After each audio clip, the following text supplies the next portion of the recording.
Have I not analyzed this with a computer? No, I didn't miss that. No. I refuse to believe.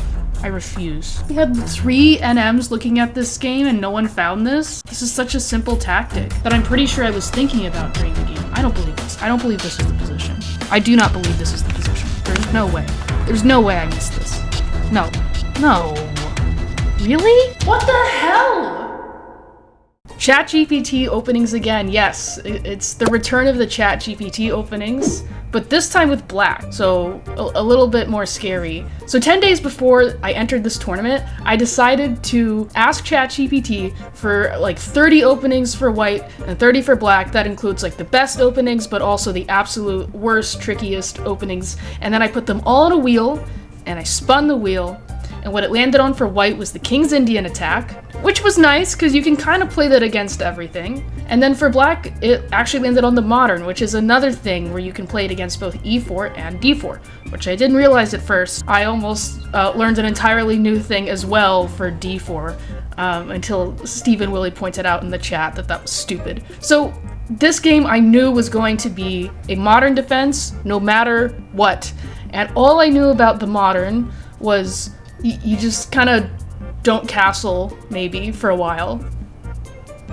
That's all I knew. The plan was, for the 10 days leading up to the tournament, to hardcore study the shit out of these openings and like learn as much as I possibly could, like procrastination ADHD style. But that didn't end up happening because I got like deathly ill and my washing machine caught on fire and there was a tornado, and then I got, my lungs got all messed up from the combination of the sickness and the fire. The tornado had nothing to do with that, but I ended up doing nothing but playing like 5 blitz games for white and for black, and you know, you can check the records, it's all true. So I was paired with someone named Ernest Colding. I didn't check the rating ahead of time, I just got the pairing on my phone, and I was like, alright, I'll get the board number, I don't care. I kind of assumed he would be like around 2200, and he went with e4, okay? We already know what we're playing. We're playing g6. d4, bishop g7, knight f3, d6. So all I know, okay, is that like if I play knight f6, then like it's either gonna be like a perk or like something else. And I don't care if that's like better or not, then I wouldn't be able to put it in the title that I let ChatGPT choose. So I'm just trying to make sure that on the opening book, on the side of my analysis board, it says modern defense for as long as possible. That was my goal. So I go d6. My opponent plays knight c3, which I'm happy about because I did lie. I was aware of one idea. And that idea was that when the knight is on c3, you can play a6, b5, and sometimes b4 comes in, but when there's a pawn on c3, it makes less sense. That was the only thing I knew, okay? So I went with a6. He goes a4, and I'm like, fuck, that was my only plan. So now I don't know anything, like, genuinely. Will ChatGPT design the thumbnail too? No, I like making the thumbnails in GIMP. Camel Clutcher says b6. I considered b6. I didn't want to accidentally play the hippo like my good friend Omid Malik ended up doing against me in round 1. But the thing with the accidental hippo is, you know, the more you resist it, the more likely it is to happen. So I go with knight d7 first, because this move is useful in almost every case. Like, it influenced the center, possibly c5.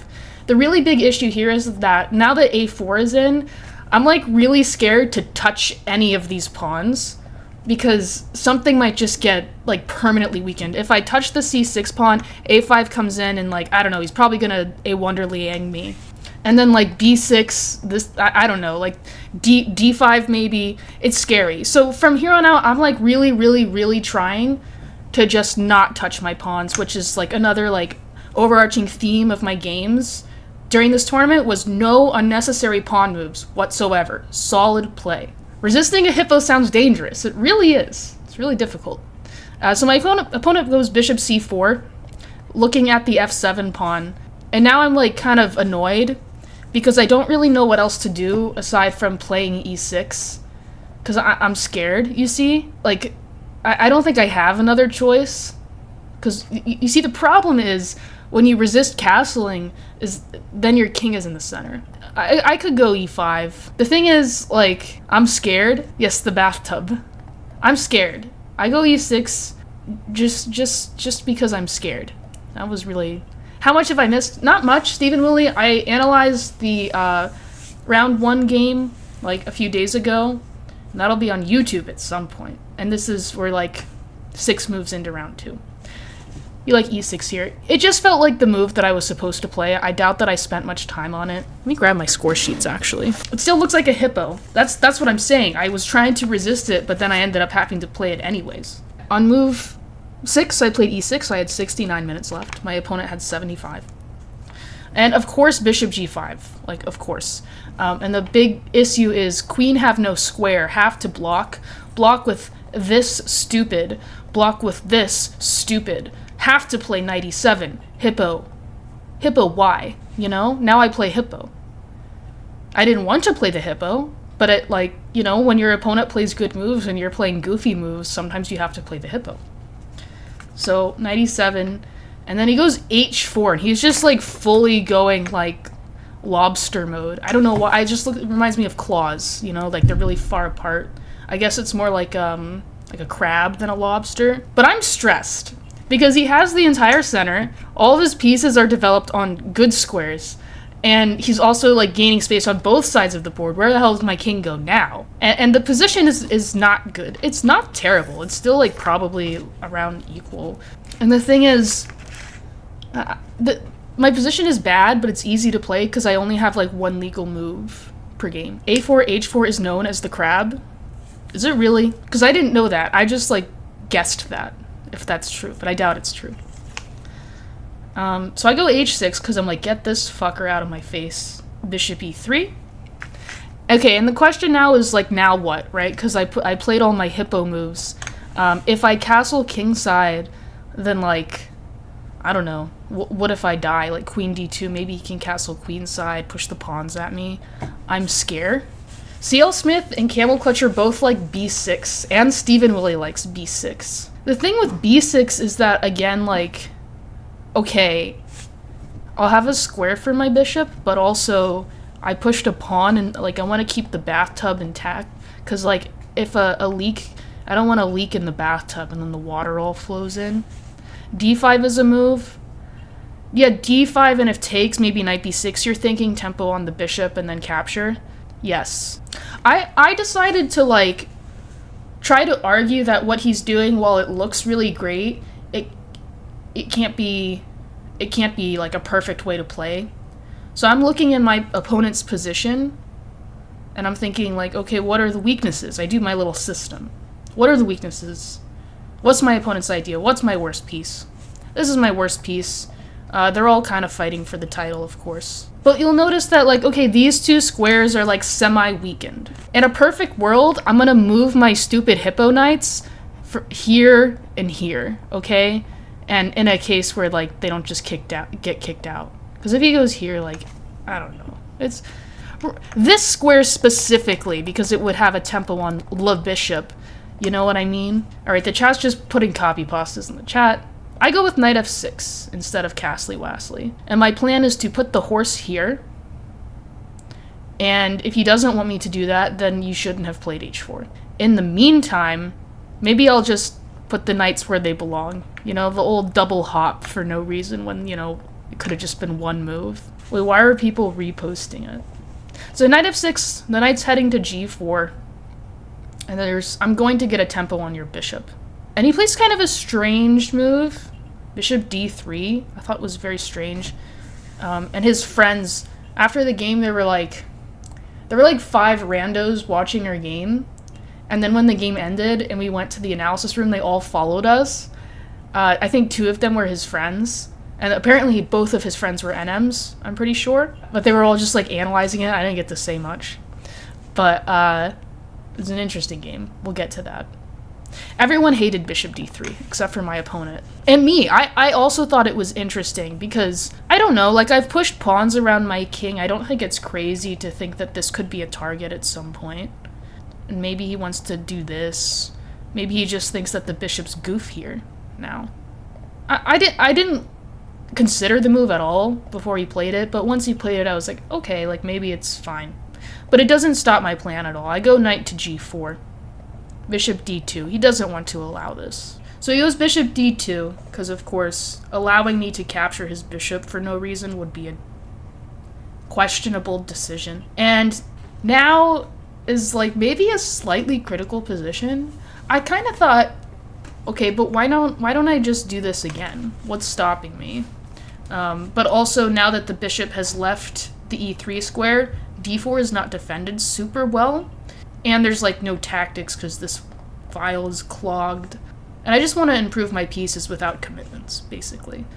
So something I want to point out is that my knight is good here, but if I ever play h5 to try to lock it into position, then the g5 square becomes weak again, and then it's this whole thing. And of course, when I'm not castled, I don't really want to invite more weaknesses. Also when I'm castled. But another point of bishop d3 that I forgot about was, and I kind of mentioned it, this might be weak, he wants to play h5 and like crack me open. And maybe e5 will come at some point too, and that bishop will come into play.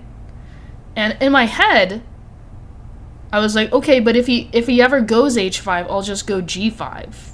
And then what's the big deal? Like, what's the worst that could happen? I just go back. What are you gonna do, checkmate me? But I'm also doing my thing where I only spend 3 to 7 minutes per move. And if I can't find, like, something really wrong with the position, I'll just play the first idea, you know, my first idea. So I go with knight c6, and my opponent plays h5 as I was expecting. But then I kind of had a moment here.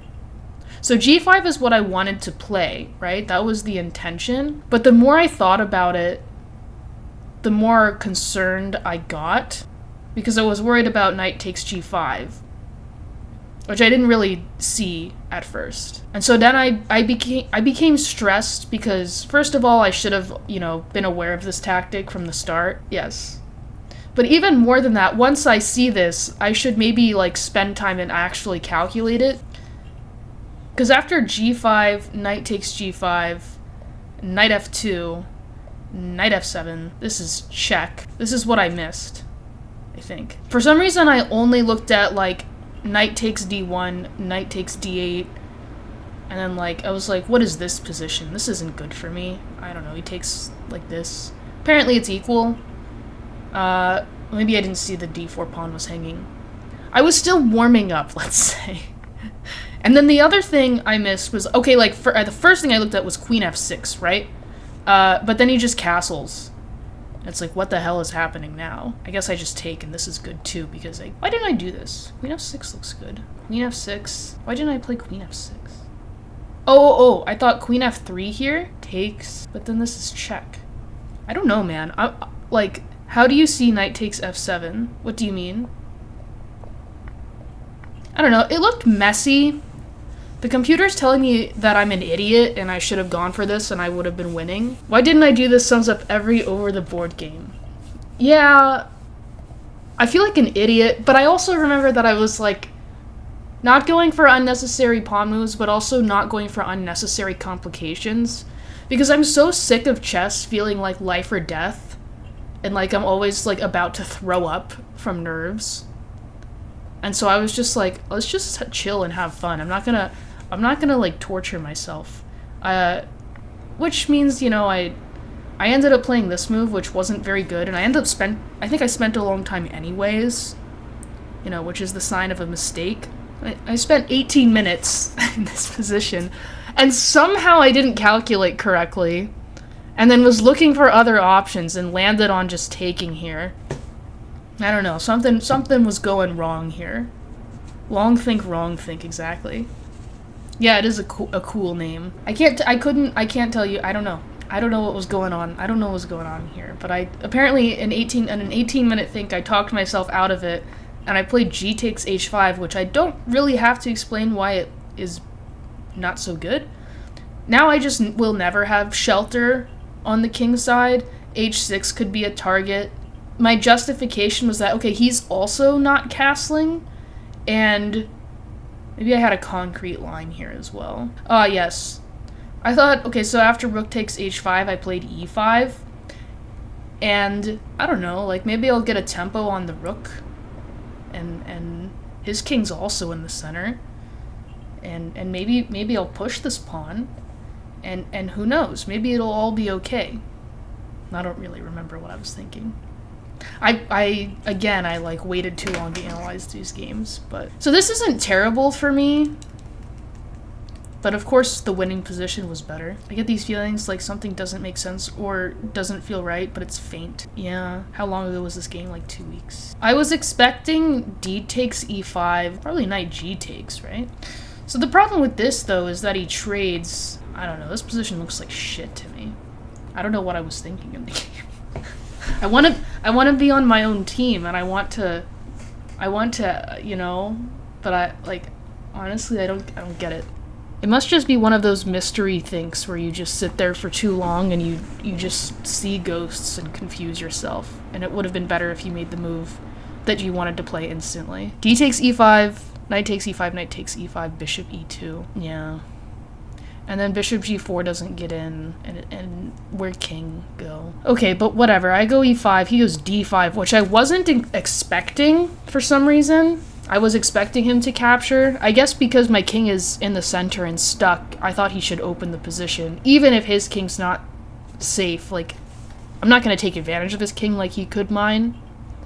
So, D5, I was pretty happy with him closing the position. And I went for knight D4. Because, okay, yeah, like, whatever, he doubles my pawns, but this seems like a thematic thing that would happen in the Kalashnikov, but the pawns, you know, like, you know what I mean? You know the thing that happens, where I have this doubled pawn that looks like it would be difficult to hold on to long term, but I have ideas of C5, and then, like, takes, and C5 again, holding on to the pawn.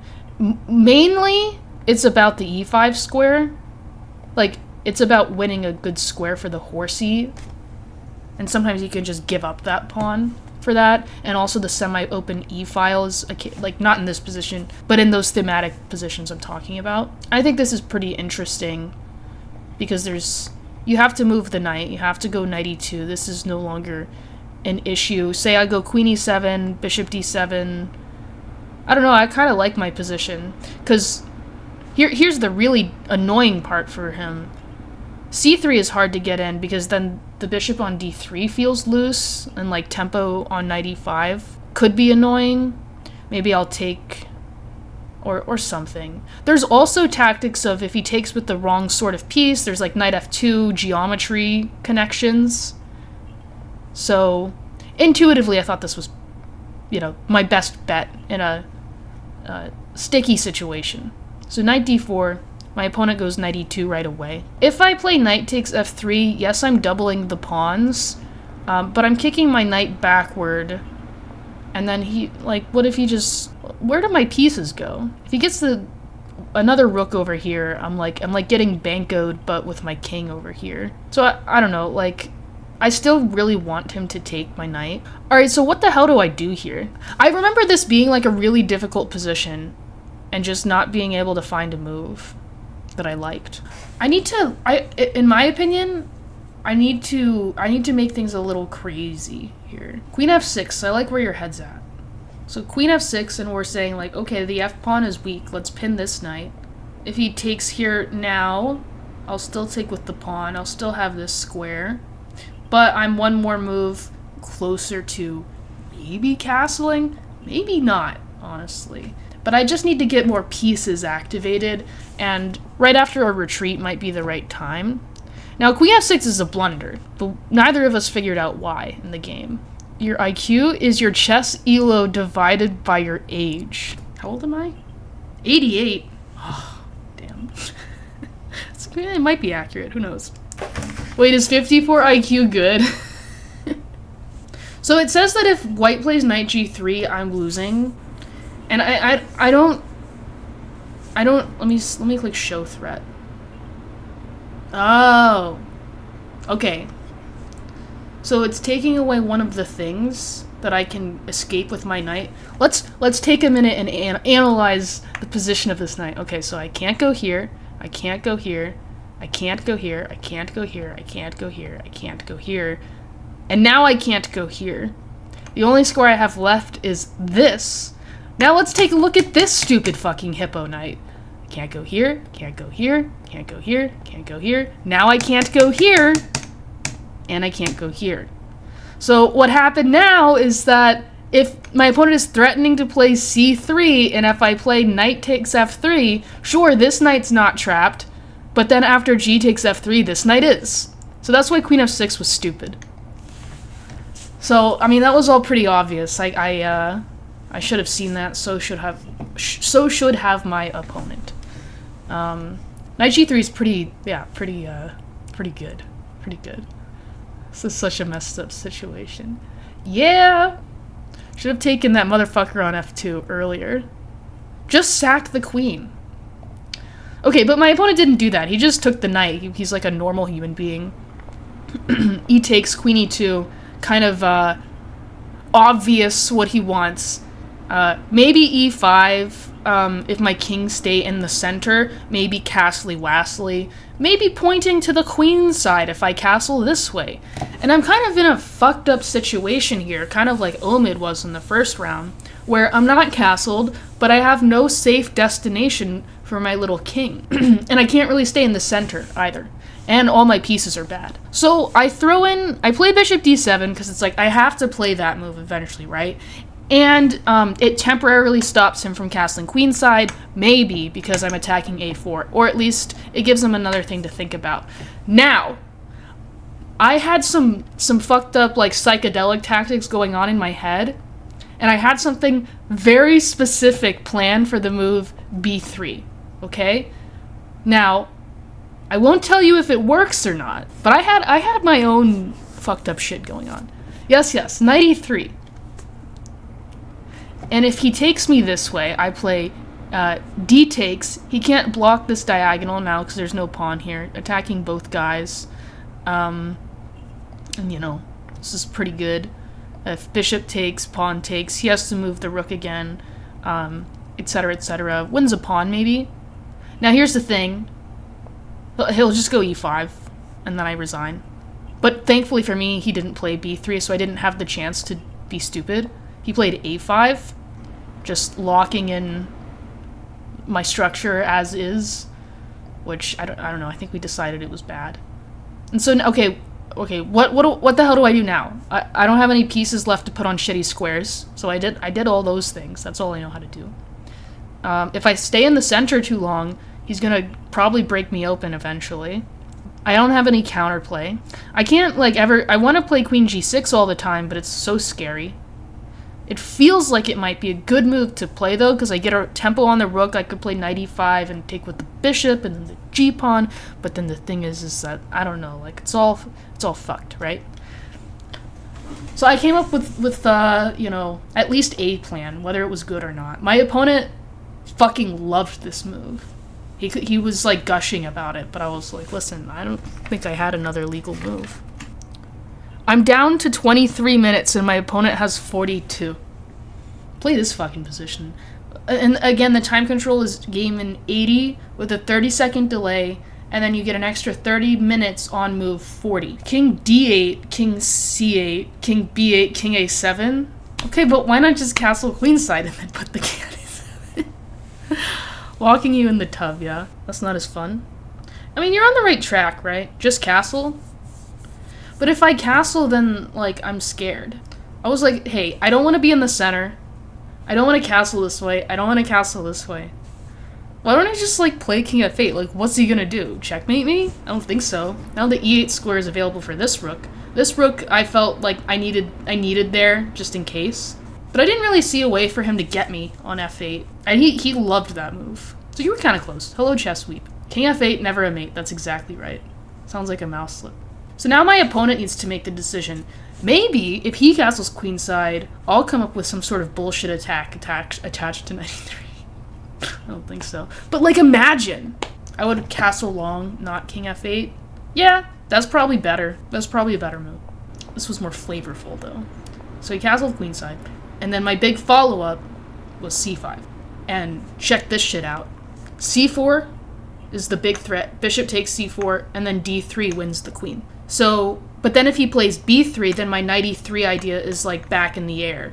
because he opened up the king, and then like tacty wacties could happen, and then like this square will be covered, and it's like all of a sudden like the c file could open, and it's like rawr, you know, like maybe I'll get in there. c5 without king f8 loses. c5 without king f8, and his king's not over here.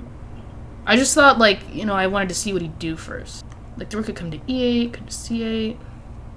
Maybe I'll go here and here and here and storm and here and rawr. Anyways. So I kind of assumed d takes c6 was forced, right? B takes c6. And now the B file is open. I could still try to play c5, c4 at some point. And at least maybe I'll have counterplay. I'm really focused on just getting rid of this asshole that's in my way, but it's also saving me from this. It's all very complicated. Oh no, your a6 pawn. That's also right. Chat, can you tell me what's wrong with taking this nice free pawn on a6?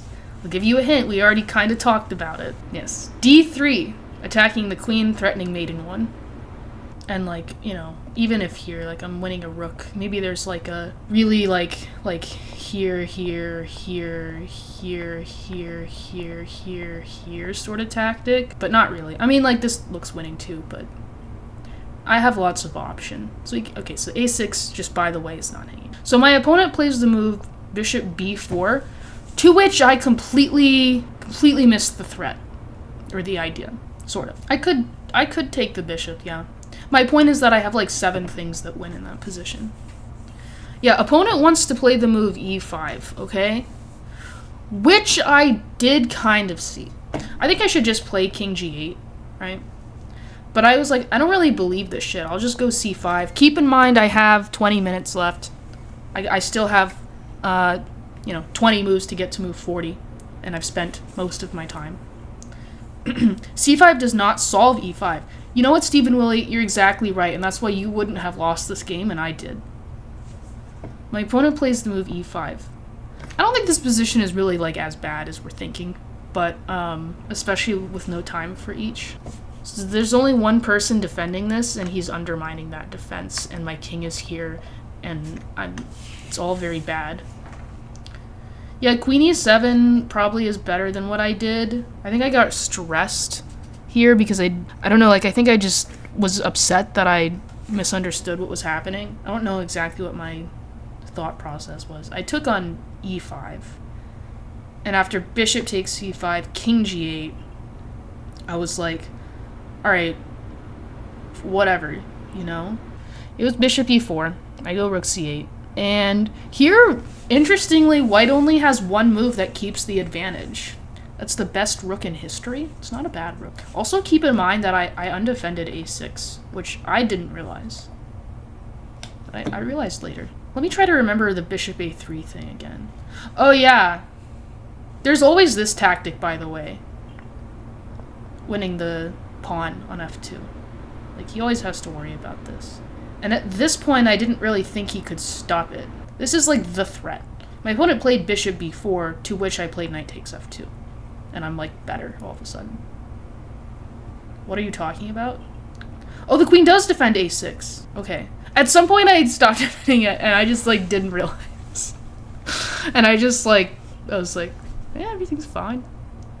I thought I was winning here, if I'm being honest. But, like, that was another theme in every game. I was like, I just thought I was winning in every single game, in every single position, kind of no matter what. And I was really ridiculous. And I think it helped me out a lot. Because if you're not going to believe in yourself, like, what are you doing? But it just gives you that extra boost of good brain juice. Winner's mentality, yeah. How is bishop a4 not winning? b4? Bishop b4? So my opponent apparently has to play b4, which, okay, like, it makes a lot of sense if you think about it. Because this file is now kind of closed. And, like, imagine a scenario a few moves from now when there's fewer pieces, and then he just promotes the a-pawn, right? And here, after knight takes f2, queen takes f2, queen f4, queen d2 takes. Now, Stephen Willie, knight takes e5. Do you understand? He could feel it, yeah. Like, come on, guys. This is too hard. even if you're not being lazy. Imagine you could play bishop a4 in this position. That's what I should do. I should play bishop a4, yeah. I kind of have to do that. This position is still, like, so double-edged, and time pressure especially. This could go in any direction. Any result is possible here. Like, even if white won a pawn or whatever. Or, oh, they were down a pawn. No, so the position is just bad for me because it's bad. Oh yeah, I won this. I remember now. I'm very old. So my opponent played bishop b4, and I played knight takes f2 kind of quickly. And he went rook f1. And here's, like, the big fuck-up of the game for me. My spidey senses were tingling so hard. And I am winning here. Knight takes f2 was necessary. I mean, knight takes f2 was the best move. Has to be d3. Has to be. So d3 looks pretty good. Pretty good. I'm down to single-digit minutes now. I have 9 minutes to make this decision. And I still have, like, a third of the... or more. I have 14 moves to make till time control. And so I'm getting really mad. So there's a few things to consider. There's just knight takes e4, and then, like, trade the queens. And then put the bishop here. And then say, like, bishops and rooks are good, and this pawn is advanced, and I didn't end up hanging this. Okay, so that's option 1. Option 2 is, like, queen f4, and then after knight d2, there's bishop b4. Okay, that's option 2, second thing I thought about. And then, of course, there's d3, which, to be honest, like, seems really obvious now that I look at it, but I don't really remember looking at it in the game. Here takes, and there's the skewer. Yeah, I must not have seen that. I must not have seen it at all. Because I think that if I had thought of that, I would have been like, oh, that's winning. Even if I don't have time. So yeah, d3, I'll show on the board. I just win. And then if he goes, like, queen takes, then I win the queen, disconnecting again. So this would have been nice to find. But I did not. I played the worst move out of all the moves that I was considering. I played queen f4. And after knight d2, bishop b4, what I missed about this position, which would be winning, if not for the thing I missed, was that the pawn on a6 is now hanging. And not only that, after queen takes a6, which just like jump scared me. I didn't know this move was legal. Now he's attacking the rook, which is only defended by the bishop, which is what I needed to take the bishop on h5. And I'm, like, getting mated in that scenario.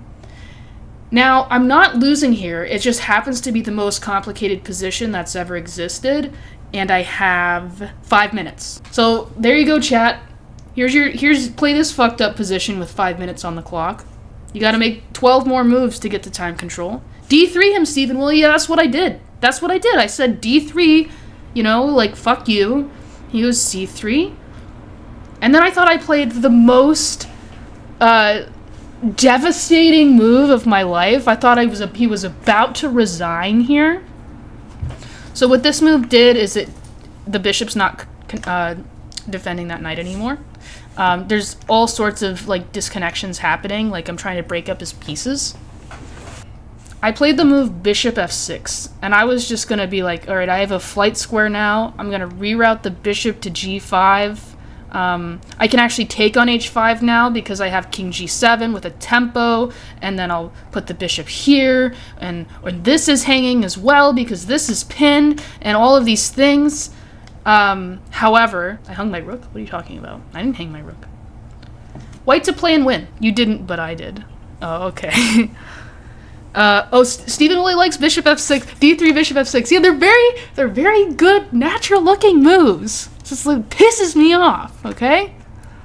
And my opponent thought until he had, like, he thought he had 11 minutes at the start of this move, thought till he had, like, 4, and he found it. No one has said it yet. It's like vomit-inducing, this move. Yeah, I don't know what the chat's on about. If anything is placed on f5, I take twice, and I'm still defending my rook. Yes. My opponent played the move g3.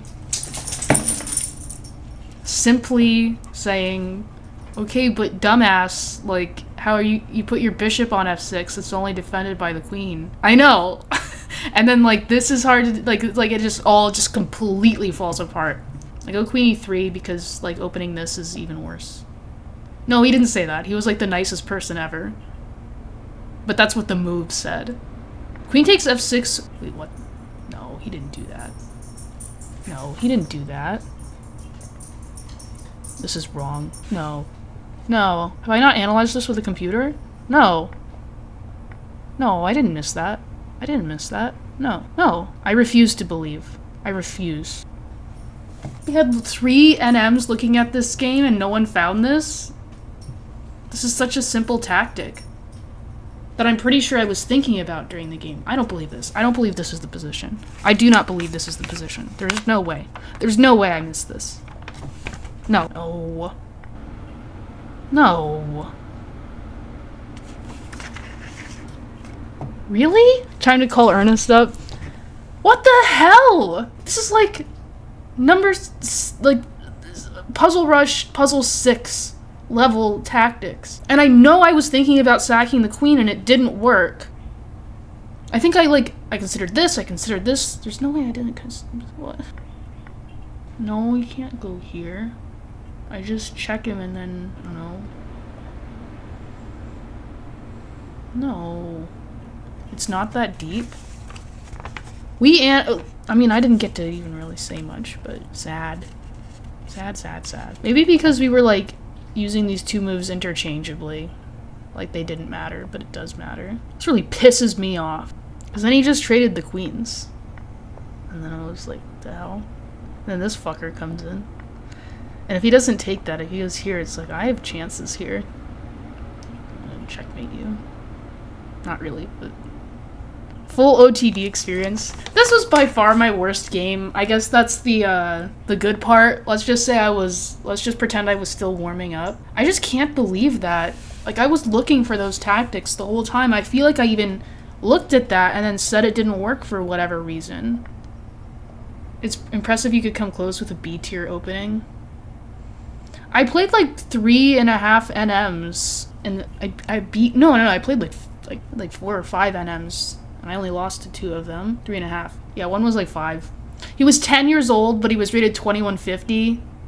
So, like, that's like 2250. And I beat him. And I don't have time for lunch / dinner. What the hell? I can't believe I'm such a... And then, and then he just traded the queens. Yes, No. So if he can't take on f6, he has like... It says that he could play bishop b7 first. Or bishop d5, and I'm lost to get rid of the tactics. Well, okay, I mean, I apparently did need to talk about that stupid game for an hour. I don't know how it happens to me. It's all uphill from here, kind of. I mean, they're both winning. It's just to get the bishop off of that square so that this doesn't work, so I'll take it. Anyways, I'm sorry to forsake you. I could have gained 130 points in this tournament if I had seen that move. I'm being ridiculous. I just need to shut up. I gotta feed the dog because he's hungry for dinner. 130 would be sus. Yeah, I guess you're right. Come here, dog. Come here. Cosmo, are you hungry? Are you hungry for dinner? Do you want dinner? Are you hungry? Yes? This is the dog, by the way. Alright, I gotta go, but like, man, I'm such an asshole. All the Puzzle Storm, the 3,000 hours of Puzzle Storm to miss this? Unbelievable.